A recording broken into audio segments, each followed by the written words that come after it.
Hello everyone, this is Magic Chains. I'm Mrs. Moya, I'm a pharmacist and today let's talk about problems with menstruation. Well, to be healthy we need to know how to manage stress, emotions, hormones and intestinal activity.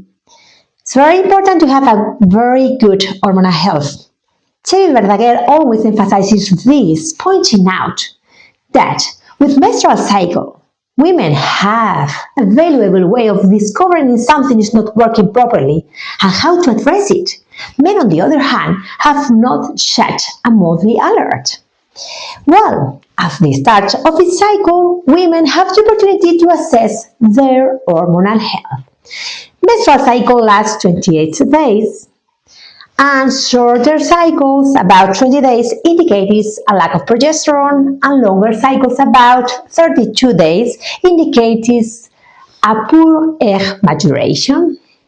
Well, menopause is reached when there is no period for 12 months, but you have to confirm this with your doctor. Menstrual pain, known as dysmenorrhea, is a common condition affecting women of childbearing age, and is characterized by abdominal and pelvic pain due to an excessive uterine contractions. The good news is that women shouldn't have to suffer this pain because it's caused by an excess of histamine and prostaglandins. Well, premenstrual syndromes involves painful menstruation accompanied by irritability, bloating, and breast tenderness. Well, it begins hours before menstruation, and the severity of the symptoms is more intense during the first 2 or 3 days of menstruation.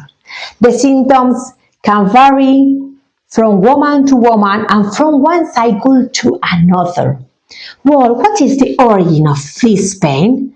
Is the excess of estrogens due to diet, environmental toxins, and the activation of an enzyme aromatase that produce estrogens, or a deficiency in progesterone.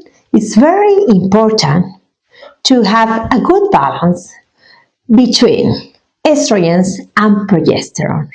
Why? Because this affects to the levels of serotonin. Serotonin is the hormone of happiness, and also to the levels of a neurotransmitter GABA, who has anxiolytic effect. So it's not coincidence that women that are very nervous and with polycystic ovaries suffer from anxiety. And how do we manage these symptoms? Well, we have to do exercise, we have to sleep well, at least 7 hours, we have to avoid alcohol, tobacco, sweets, carbohydrates, refined carbohydrates, and include in our diet whole grains, fruit, and vegetables. And you will see that if you do this, your symptoms won't be so severe.